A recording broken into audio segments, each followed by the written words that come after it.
everyone, thanks so much for being here. My name is Kat and I make houseplant videos here on Good and Planty. If you just happen to absolutely love this video, please consider liking it, commenting, subscribing, or following me on Instagram. All of these things help me grow my channel like a plant. Sorry, I'm a little sick. I have a cold. My voice isn't as perfect as it usually is.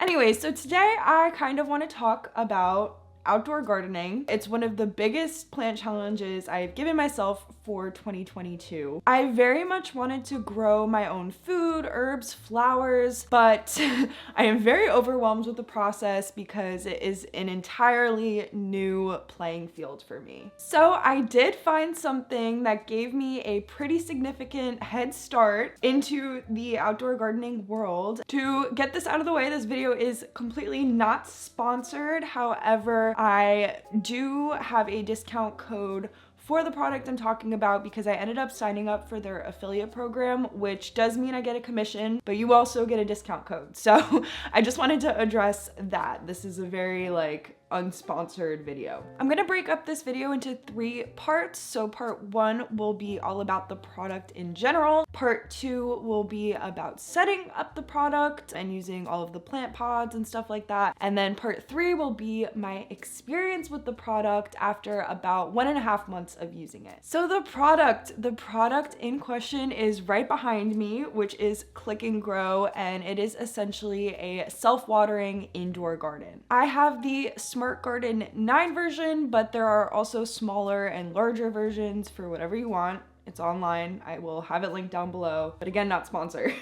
The lights are LED and they advertise only using 13 watts of power, if that means anything to you. That is kind of a little bit out of my element, so I don't know, I just know LED is good and conserves some power. The lights will run 16 hours on and 8 hours off, which is great for seed starting. However, I will say only plug in the Click and Grow when you want to trigger the timer, because I started it at night.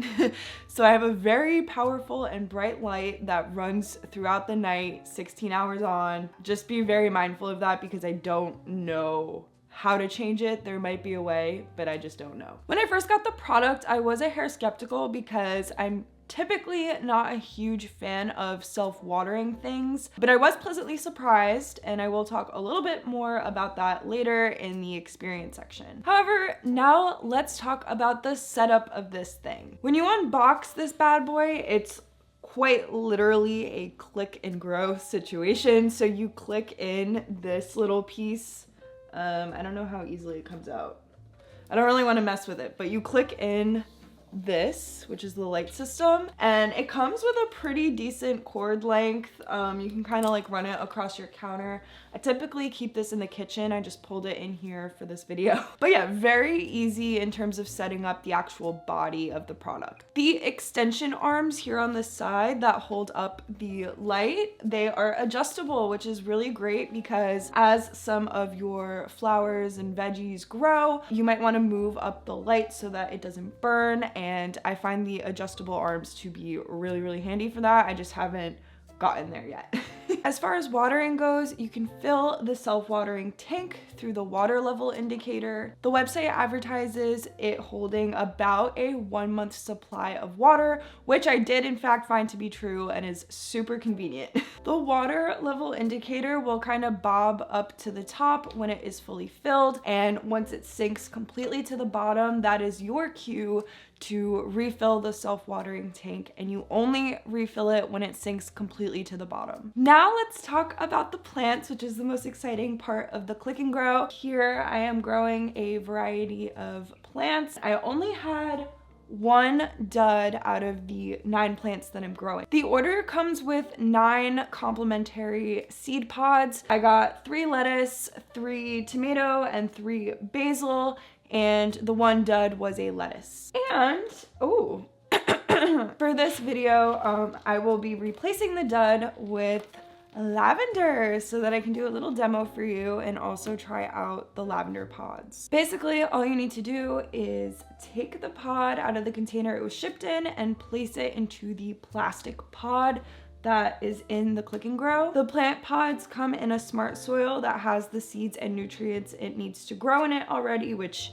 is fantastic. You don't have to worry about fertilizer. Once the plant pod is in the little plastic cup, you just place one of these germination domes over it, which kind of boosts up that humidity for the seeds. It's pretty hands-free from there, honestly. Once the seeds sprout and the sprout kind of hits the top of that germination dome is when you remove it, and then you kind of let it grow from there. Now let's talk about my experience with Click and Grow. As you can see, I do have veggies and herbs and everything, and it is really, really exciting. It took about, I would say, like 2 or 3 weeks for the sprouts to come. The lettuce was first in my experience, and the tomatoes popped out last. Once the sprouts happened, which was like really, really exciting, I was like freaking out when it happened. It took about another 3 weeks to get to the point that you are seeing here. At this point, the lettuce is, I would say, edible.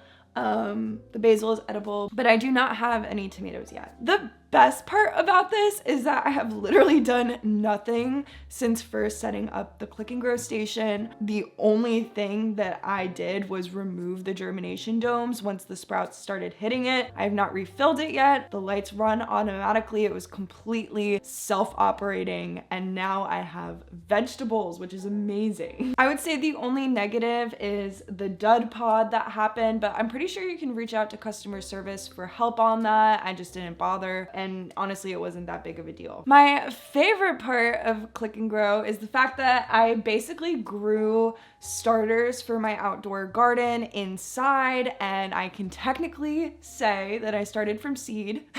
Even though I didn't do the whole heat mat thing, I'm still counting it. I'm very, very excited to transplant them to my outdoor garden. There will be a video to come, and you could, I believe, keep these indoors, but I have the outdoor garden space getting set up, so I'm going to completely transfer them there and allow them to get a little bit bigger. All right, so those are all of my thoughts on a self-watering indoor garden kit. Again, this video is not sponsored, but if you do want to check out Click and Grow, I believe my discount code is GoodandPlanty10. I will have it on the screen as well, and I'll link them down below in my description box if you want to check them out. I personally had a very positive experience with them, and I'm so excited for the little kickstart it gave me to get gardening outdoors. I really appreciate you all watching today's video. I hope you enjoyed. Please like this video, comment down below, hit that notification bell, check out my merch, all that good stuff, and I will see you in my next video. Bye!